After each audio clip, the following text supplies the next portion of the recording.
से कभी पैसा बढ़ता नहीं है। मैं ये एग्जांपल देता हूं कि मेरी मम्मी को मेरे नाना जी ने कैश दिया कुछ, उसमें उनके पास गड्डियां थी, कुछ 100 की, कुछ अलग अलग गड्डियां थी, तो वो तिजोरी में रखी हुई थी। जो मैं बड़ा हो गया तो मैंने कहा मम्मी ये वाला नोट मैंने कभी नहीं देखे, ये कहाँ रखे हुए थे आपने, किसने दिए? तो उन्होंने बोला ये तेरे नाना जी ने दिए थे, उन्होंने बोला था संभाल के रखियो, कभी बुरे वक्त में काम आएंगे। तो ज्यादा ऐसे काम नहीं है तो मैंने निकाले नहीं, रखे हुए थे।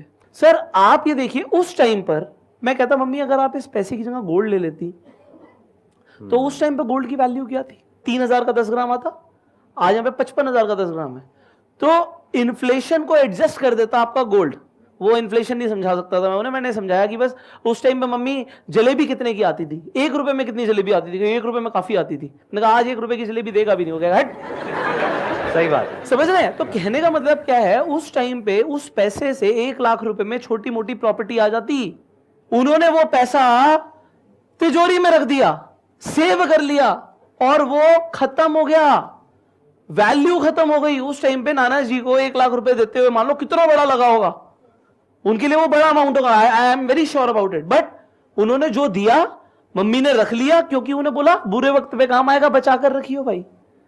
और उससे पैसा बढ़ता नहीं है। पैसा बढ़ता है हमेशा when you invest that money into something जिसकी वैल्यू बढ़ती है।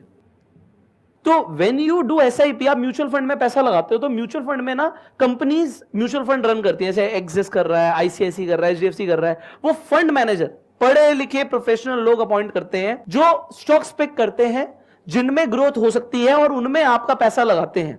आप यहां पर एक तरीके से एसआईपी के थ्रू, चाहे वो 500 रुपए महीने की ही हो, 1000 रुपए महीने की हो, आप इन्वेस्टमेंट शुरू करते हैं। सो आपने बोला सर मैं पैसे जोड़ लूंगा तब कर लूंगा,